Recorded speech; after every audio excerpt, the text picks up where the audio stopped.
So we had one of our fans that watch us on TikTok say, "Hey, what is the pro and what is the con of buying a car with multiple owners?" So let's get into it. Well, the one obvious tip is that you're going to pay probably a little bit less for that vehicle because if you have two, three, four owners, there's a perception there that the car, look, I'm not going to pay top dollar for this. Three or four people have had it. And it doesn't mean it's rotten. It just means three or four people have had it. So it also can be, we're into the negotiation business here. We negotiate here at DealGuard, right? So we would say, hey, let me leverage that a little bit to get a little bit of a better deal. Many times what we found is that there's a documentation trail from one owner to the next. They were decent owners. So you can see a good pattern of oil changes, tire rotations, no accidents. All right. Of course, get the Carfax. What I like about it as well is if there was major issues and recalls, they've all been handled, right? The ownership took care of everything. Of course, make sure you run your VIN with the brand to make sure there's no recalls before you buy it. Also, what we found out, and I've known this because I've done this, is high turnover doesn't mean bad cars.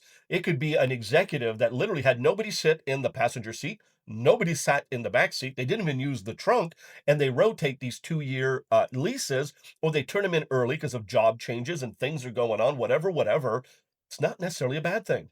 All right, so those are the pros. Leverage things. It can't be too bad. Paper trail, and maybe it's just a one person driving that car back and forth to work, and that was it. So what are the cons? So yes, it could be uncertain care. We don't know. Some people do nothing. I know people never did a freaking oil change in their cars in 3 years, which is a problem. So you got to take a look at everything and make sure you get the Carfax and the history. Take a good look at this vehicle, okay? And even get that inspection we talk about. So yes, of course, the obvious wear and tear. There might be a lot of wear and tear, right? The steering wheel might start to get scratched up. People slap those keys everywhere nowadays. The shifting gear, the leather on the shifter, right, is all scratched up. The seats might be, so you got to take a good solid look at every inch of the car. It takes 10 minutes. Go to topguntips.com. We have a nice little checklist there in our blog where you can inspect a used car properly.